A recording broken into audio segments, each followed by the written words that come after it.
In between games versus the Cleveland Cavaliers, we wanted to look at the big picture with this Heat season, specifically why Jimmy Butler's season is being so overlooked, what needs to happen for Miami to avoid the play-in tournament, and what's going on with Bam Adebayo's rebounding. We answer those questions and more on today's mailbag episode of Locked On Heat. You are Locked On Heat, your daily Miami Heat podcast. Part of the Locked On Podcast Network, your team every day.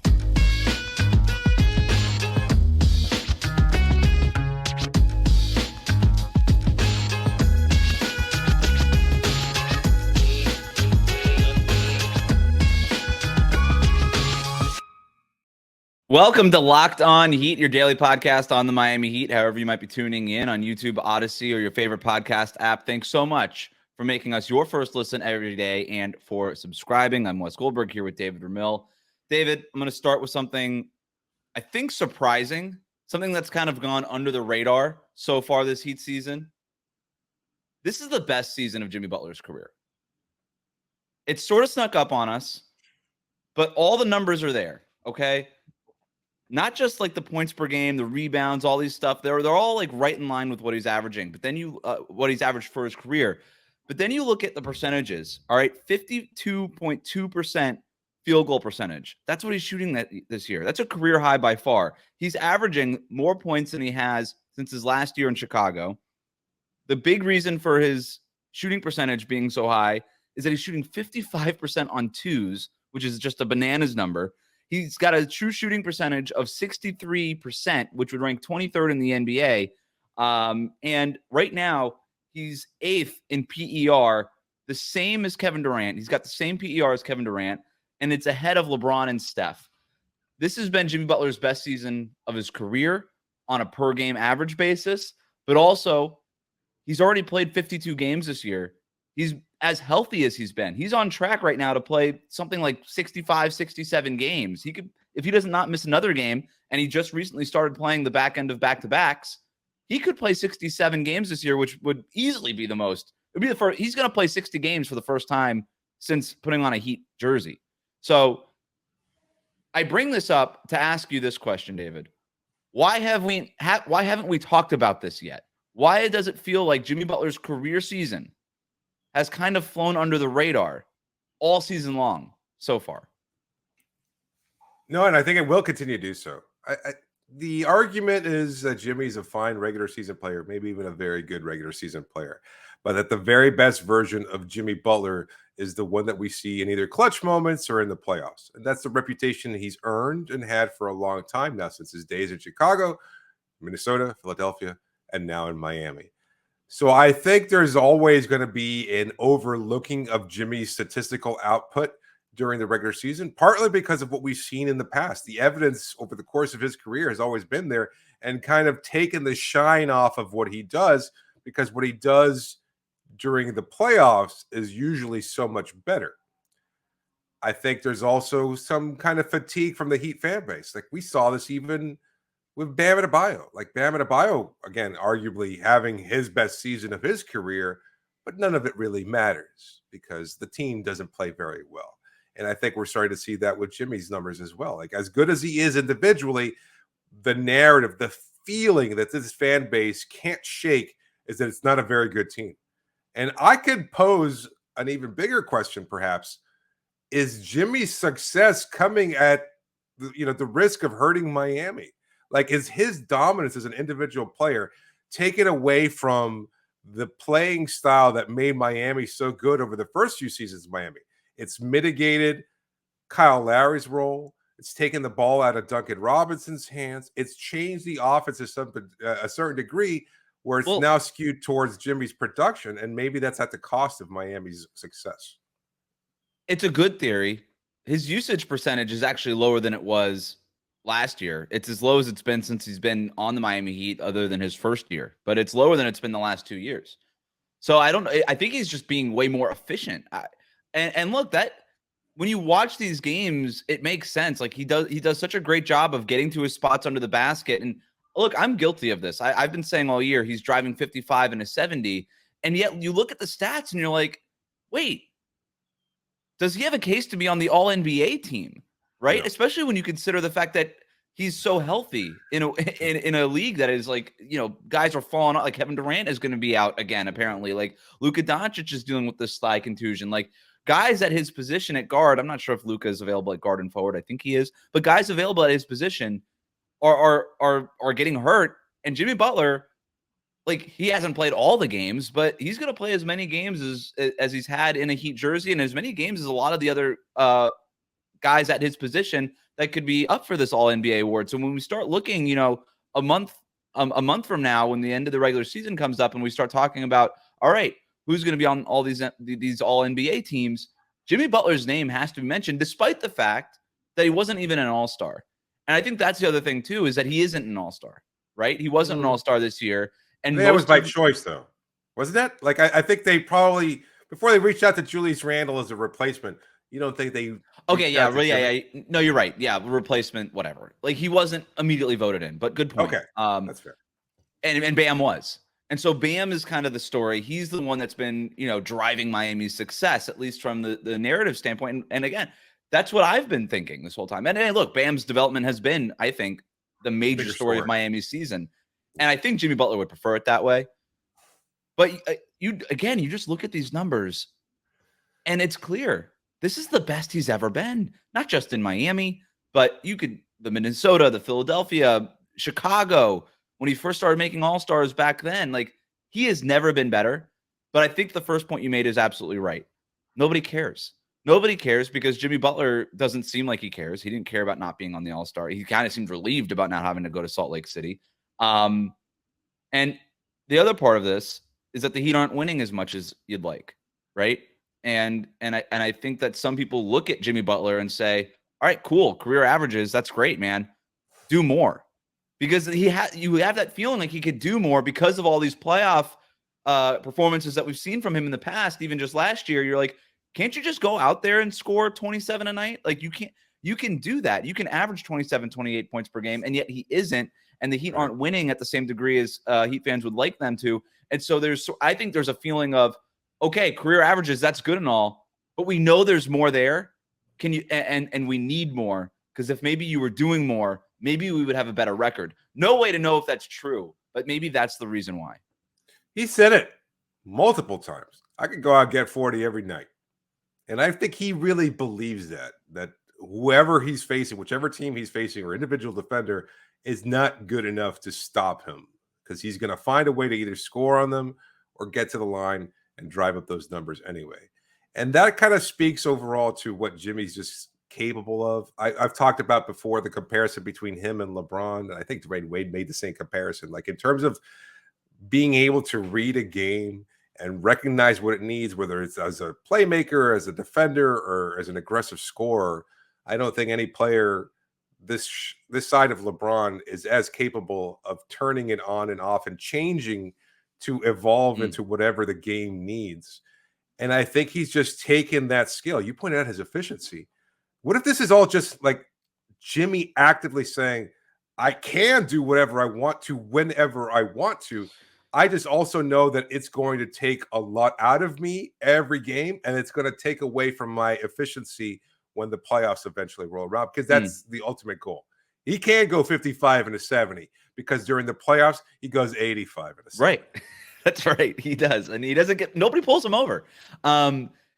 He's also doing it while defending at, I think, as high a level as he's had in a very long time. I mean, he's going in games, he's guarding everybody from Jalen Brunson to Julius Randle in the same quarter, right? He'll sometimes do it in the same possession. I don't know that he's ever been better defensively as he's been this year, right? And he's always been all NBA level, but I can't point to this year and be like, yeah, this other year on Jimmy Butler's resume was definitely better for him defensively. He had the year, what was it, 2 years ago, where he was averaging 2.1 steals per game. That was probably the peak defensively, but this year he's averaging 1.9 steals per game. You know, it's right there. It's very similar. It's better than what he was that last year. I think Jimmy Butler, I do wonder if we kind of look forward to the playoffs.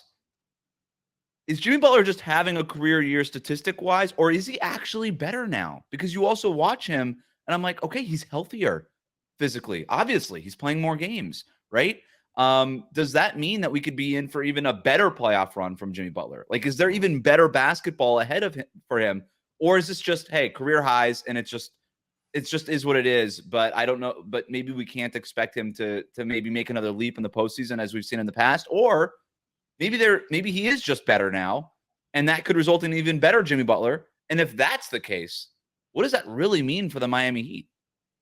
That's a really good question. I think he's clearly in his peak. I think that he's been there for, throughout his whole Heat tenure, maybe even before that, slightly before that. I think this is absolutely the best version of Jimmy that we've seen, and he's still maintaining it.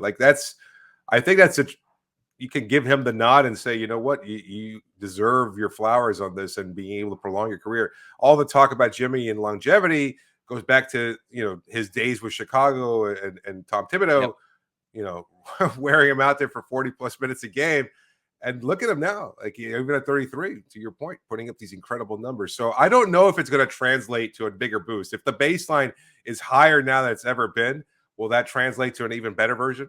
I'd like to hope so. I think Heat fans in general would say, wow, if that's the case, then maybe he can go 90, 95, and a 70. We'll see how it plays out. It's a good question. I can't help but think that that's not going to be the case. We saw him play so well that I don't know that there's even another level above that. That's another level that very, very few players outside of not even the all-time greats, like Jimmy's historic performance last year was just that. It ranks among the top. Oh yeah, we all saw the graphics on the broadcast. It was like LeBron, right. Michael Jordan. It was like those are the names that he's being thrown out with. Absolutely. So yeah, you hate to ask for more, right? You hate to ask for more. What's next? But you know what? I think what underscores everything though is that if he's playing this well, one, why is the Heat being more successful? And two, is this not an even bigger failure of a season that they couldn't build a better team around a player like Jimmy, who's still at his peak and playing even better than he did last year? It's crazy to me that, well, let's take a break here. We're gonna finish this conversation. Plus, can the Heat escape the play-in tournament and get the number 6 seed? Maybe Jimmy Butler can help in that. Unfortunately, the Miami Heat are about to get a really big break. We'll tell you what that is next. David, tell listeners about our sponsor. Today's episode is brought to you by BetterHelp. Listen, getting to know yourself is a lifelong process. We're always, hopefully, growing and changing. And sometimes we don't always anticipate those changes so easily. Sometimes changes are external. We're not quite sure how to deal with those. And sometimes it's good, not sometimes. It's always good to be able to talk to somebody and be able to go through those changes and talk about. That's what therapy is. It's all about deepening your self-awareness and understanding. A friend of mine, older, you'd think he's got it all together. Just saw a therapist for the first time, said it was a transformative experience, and he just hates that he hadn't gone to once sooner, because I think we're all at a point in time where we could always seek a little bit of extra help. And if you're thinking of starting therapy, then you've got to give BetterHelp a try.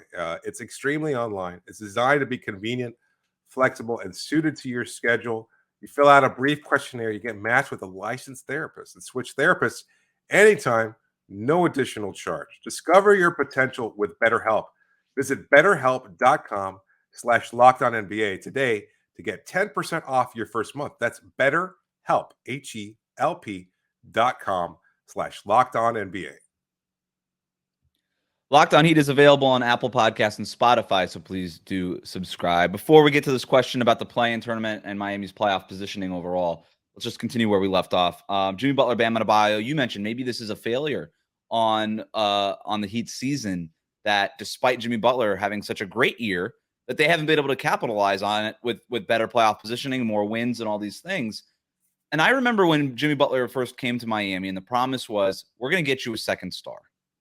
And I think that you could look at the season and say that maybe this is a failure on Miami's front office more than anything else, saying like, okay, you've got this guy in his prime who last year proved that he could be the best player. I think over the last 3 years has proved he could be the best player on a championship team. I think he's shown that. He just needs a supporting cast, right? And in the finals in the bubble, his supporting cast got hurt. 2 years after, the year after that, whatever, short turnaround, all that stuff. And then last year, his supporting cast got hurt again, right? And so they've just, And fortunately for the Miami Heat, despite the Kyle Lowry thing not working out to the degree that they wanted it to, they actually have that second star. It's Bam Adebayo. He's developed into that second star. I think in a rate that maybe even surprised the Miami Heat. Yes. Bam Adebayo is a top 20, 25 player in the NBA. Boom, second star. That's as good a co-star as there is right now is Bam Adebayo, and a great one for Jimmy Butler. So you got your two top guys. And despite having the third best center in the NBA, one of the best two-way wings in the NBA in Jimmy Butler, and a guy that just goes nuclear level awesomeness in the playoffs, despite having those two top guys, they're a 500 ball club. That is the strangest part to me. And so I do think that maybe I know this is reflective of a failure on the front office's part, that you have two players that good and you're basically hovering around 500 all season long.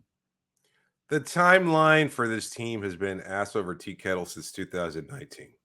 They picked up Jimmy Butler, and as we recall, that was not a move that a lot of people thought would move the needle in Miami. Oh, he's coming to South Beach to retire. I was looking at something. I'm sorry to cut you off, but I was to illustrate your point. I was looking at like trade grades recently, and CBS.com had it at like I think it was CBS.com had the Sixers part of the deal as like a B+, and Miami's part of the deal as a C-. That looks crazy now.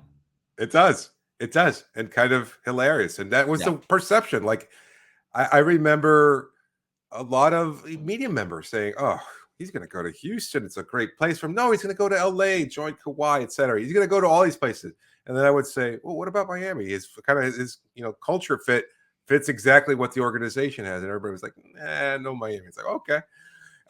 Turns out I was right.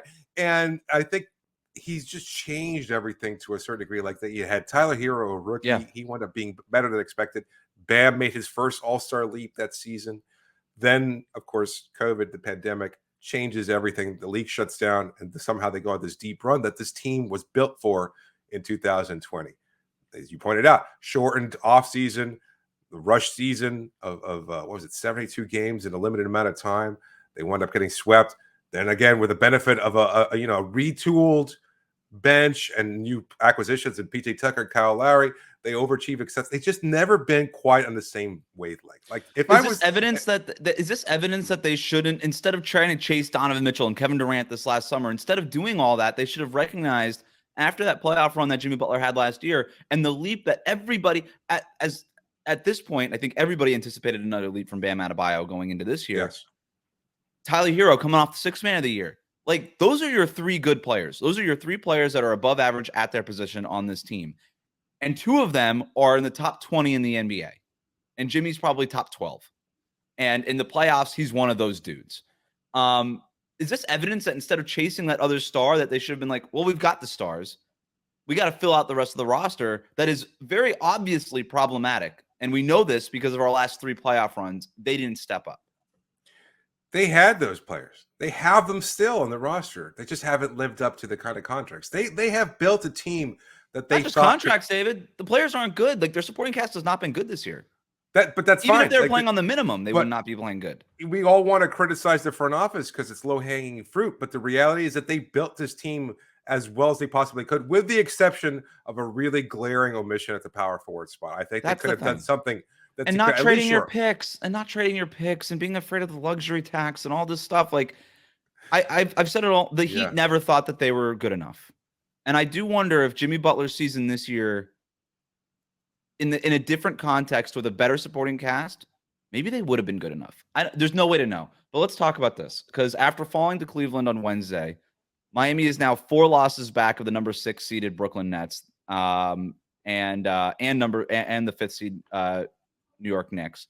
They've got 2 matchups against both of them still remaining on the schedule. So circle those already. 2 games against Brooklyn, 2 games against the Knicks. Those games are going to be as important as any game of the Heat this season. The Heat are ahead of the Hawks for the number 7 seed by basically 2 games because they have the tiebreaker there. Basketball Reference places Miami's odds of climbing to the 6th seed at 11% now. That's down from about a week ago. They have a 32% of hanging on to the 7th seed. They have a 20% chance of falling to 8th. This is according to Basketball Reference's probabilities. 538 projects Miami to end up with the number 7 seed. So let's get to this question from Brian, who writes in. This was dubbed a huge 7-game stretch for the Miami Heat. What is the takeaway if they win Friday and end up 4-3 and 3 games out of the number 6 seed? What do you think, David? We went ahead and lose on Friday. If they lose on Friday, if they win Friday, they'll be 4-3 on the set. He's including that first game in Philly, and we were talking about the 6-game stretch. So if they end up going 4-3, dating back to that game that they won in Philly over those 7 games, I think that's about what we kind of hoped for, right? I think going into the 6-game homestand, I said you can't be worse than 500. If they win Friday, they'll be 500 on the 6-game homestand. And then I guess if you just to feel better about yourself, you throw in that game in Philadelphia, and now you're 4-3 over the last 7. I don't think it changes anything. I think it's disappointing. I'm certain the team wanted to be 5-2, 6-1 over that stretch, and they certainly had opportunities to do so, with the exception of that one blowout to the Philadelphia to start off the homestand. I think they just continue moving forward with the goal of trying to win as many games as possible. But would it be a successful stretch? Like we said, this is the most important stretch of the Heat season so far. If they end up going 4-3 on that stretch, would you? No. 3-3 at home, you don't think it's successful? If they had gone 4-2 at home, that's a success. No, 5-1. They needed to be better, and the proximity. You're right. And based on the standings, I think you're right. Yeah, they recognize that. They're not happy. They wouldn't be happy with 4. They wouldn't be happy with anything other than 6-0. But 5-1 at least was the lowest that they could go, knowing that they had to climb up. The loss to the Knicks is particularly painful then, because it was such a close game. You can write off the Cavs one, that maybe they were just a better team because they are a very good team. The Sixers was such an incomplete blowout. But for them to lose to the Knicks the way they did, that was inexcusable. And the Cavs I don't think they was anticipated the one. Yeah. I don't think they anticipated a monster Randall performance that night, even though he's been an all-star level player this season. But the fact that they lost by 1 in that game, it's disastrous. That Julius Randle shot looks crazier when you watch it now. I still can't believe that shot went in. That should have been a win. That was. Some people. I saw some people, Knicks fans, on Twitter saying, he's been doing this all year. It's like, get the hell. Nobody's been hitting that shot all year. He's been. Yeah. I have no. If he had 40 points, turn around, fadeaway 3-pointers after the ball bobbles off of his leg if Julius Randle has 40 points in that game, the Heat win. But he had 43 points, and the Heat lost. Okay, yeah, that's what happened. Here's the biggest issue: it's not even what the Heat are doing; it's that Brooklyn keeps winning somehow. They've won 3 in a row. This is the team that the Heat have to catch. It's Brooklyn that had the number 6 seed coming out of that All-Star break, and you circle that, and you're like, okay, Brooklyn, no KD, no Kyrie, they're going to slide. Nope, they've won 3 in a row instead, where the Heat have been wobbly at best right now. And so they've won 3 in a row. They beat Boston, Charlotte, and Houston. So Boston had a bunch of guys out, but that's still a good win for the Brooklyn Nets. Charlotte and Houston stink, and so they were probably even with losing the guys that they lost, they got good players back. Miami couldn't beat Charlotte. Awesome. Miami cannot be. No, that loss is probably the worst of the year right now. But here's Brooklyn's next 8 games, and this is the break. This is the big break that I was hinting at earlier. Brooklyn's next 8 games are really tough. Milwaukee, Minnesota. Minnesota's been sneakily playing really well lately. Denver, OKC, who's got Shai Gilgeous-Alexander back. On the road. Yep. Sacramento, Denver again, Cleveland, another game against Cleveland, and then they play Miami. So those are their next 8 games before playing Miami. Those are all really hard games. The Nets could easily lose all of those games. They probably won't, but they could. I don't know that they're going to be favored in any of those games. Actually, they're not going to be favored in any of those games. This is a chance for the Heat to make a run, because then you look at their schedule going into that next game against the Brooklyn Nets. Orlando, Utah, Memphis, Chicago, Detroit, and then the Knicks again. Other than the Knicks, the Heat are going to be favored in all of those games. Memphis is not going to have Ja Morant because he's going to be serving that suspension. And Memphis without Ja Morant this year is not Memphis without Ja Morant last year. Well, last year they won like 20 games without him. This year they can't do anything without him. And Steven Adams seems to be out for the rest of the year too. So these are hugely winnable games for the Miami Heat. This last stretch was the biggest stretch of the Heat season. This now is the biggest stretch of the Heat season. And unlike this last one where it was all against playoff teams, and it was sort of like, all right, a bar to set ourselves against. This one is, all right, soft part of the schedule, you better take advantage. But we also have seen the Heat not take advantage of this. That's exactly it. I was just thinking to myself, it's like, oh, what if the Nets wind up going 3-5 over that 8-game stretch? Could Miami build up ground? I have no way of answering that. I don't think anybody does. As much as we'd like to be, the so-called experts on this team, you watch them on a nightly basis. Yeah, you watch them on a nightly basis. It's like, hey, they could shoot 40%, 50% one night, and then shoot 26% the following night. So I think it just depends on that. Now, I mean, maybe this seems like an obvious cliched point here, but Miami has to figure it out. And look, I talked about this yesterday, that Jimmy Butler doesn't, or at least he pretends and says publicly he doesn't even look at the standings. We don't buy that at all. No. He has to be aware of the implications here. He needs to be able to do better. To your point in the first segment, if he's that good a player, if he still wants to be seen as a top 12 player, and I don't know that he does. I don't know that he cares about the general view so much as it just translates into wins or losses. Well, guess what? You've got to be dominant. And that's, again, tying it all together. You've got two players that are our top 20-ish, more or less, and Jimmy and Bam. Well, you've got to both play like it. You've got to be 30 points per game scorers. At least one of you has to on a nightly basis. And then the rest of the cast can step up as need be. But you have to dominate. You've got to be able to carry your team throughout these next 5 games. I think that's true. I think we've seen that the supporting cast just isn't going to be able to do it on a night-to-night basis. And it's going to come down to Jimmy and Bam Adebayo. Yeah.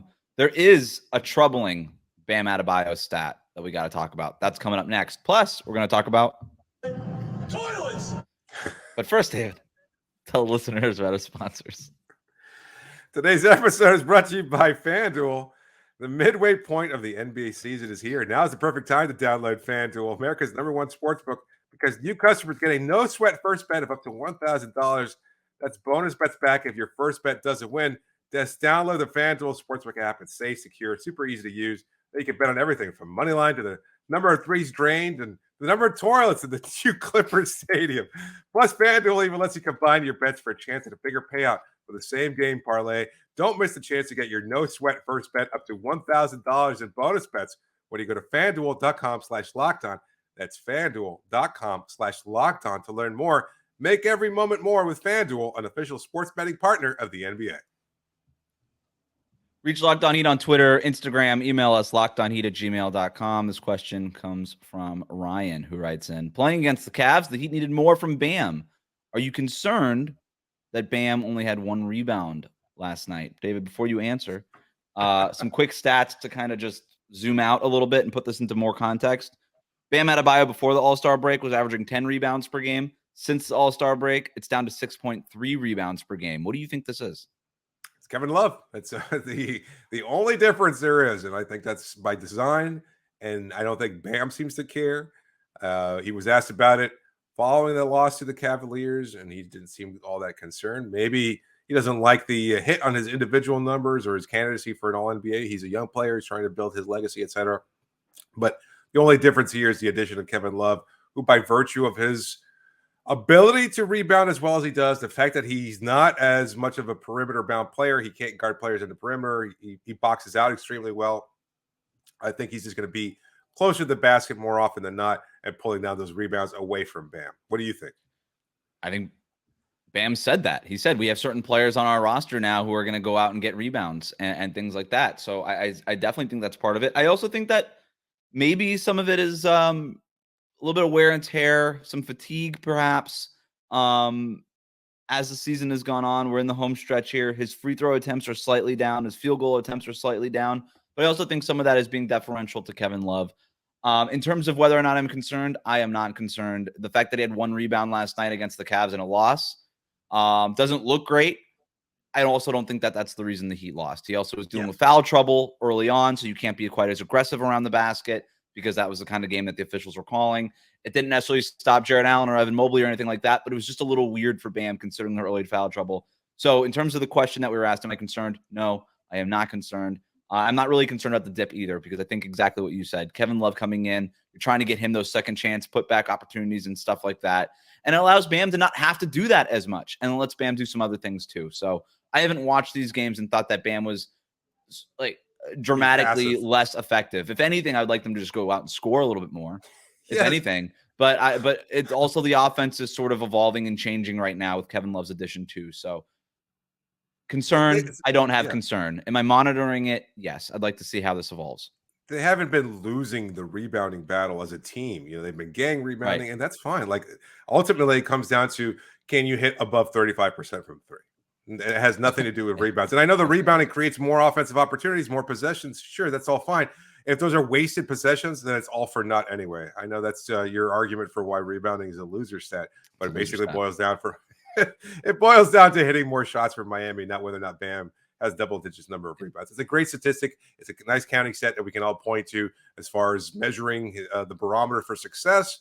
But I think ultimately it doesn't necessarily mean why Miami wins or loses a game. When I say rebounding is a loser stat, I don't mean that being a better rebounding team creates losses. I mean that losers talk about rebounding. Winners don't talk about rebounding. Losers talk about rebounding. Just answer the question about rebounding. Does that make us losers by extension? Yeah, a little bit.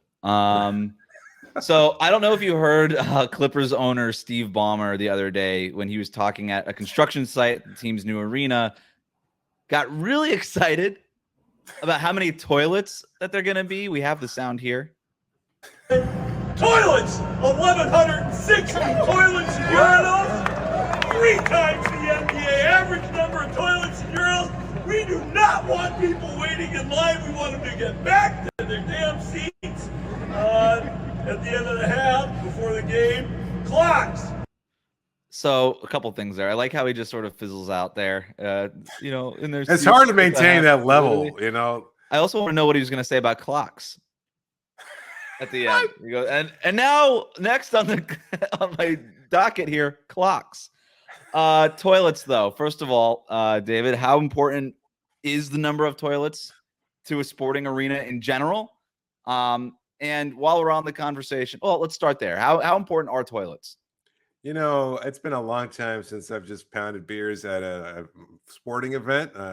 Fortunately, can't do that at Media Row, trying to be a professional and all. But there's games where I would have liked to do that this year. Oh, yeah, that's Sixers games. I would have at least that's a 7-beer night right there. Just forget about this. I was good, and then the Julius Randle shot. Then I'm taking shots after. Well, yeah, because at least that was a really good game, right? Like that's almost like a beer celebration. Like, we could have just had that one more defensive possession. Bathrooms are crucial. Like you see this all the time. Break in between quarters, people flood out of there just to try to get to the bathroom. Halftime, there are people still coming in, even as that horn sounds, letting people know it's time to get back in their seats. They fizzle in eventually, so they are essential. 3 times the NBA average. I wonder who's lowering that average. Like which arena has the least number of toilets? I'll tell you. Okay. I don't know this for a fact, but based on just my personal experience, Madison Square Garden. It was nearly impossible. I had to travel. I had to go around corners at MSG on the concourse to find toilets. Like it was, and the lines were crazy. That concourse was the worst concourse in the NBA at MSG. I mean, it's packed. I mean, the like Mecca, you can't tell where the beer line starts and the toilet line begins. Like you really can't figure it out. And so I actually think the Heat have a really good number of toilets. You don't have to go far for a men's or a women's bathroom. They're all over the place. I think they do a really good job in terms of just having restrooms available.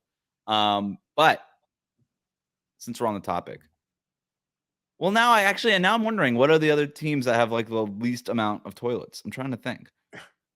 I've been to most NBA arenas at this point. Yeah. I'm trying to think from my own experience, like where I've had a hard time, even though the media toilets are always different than the fan toilets.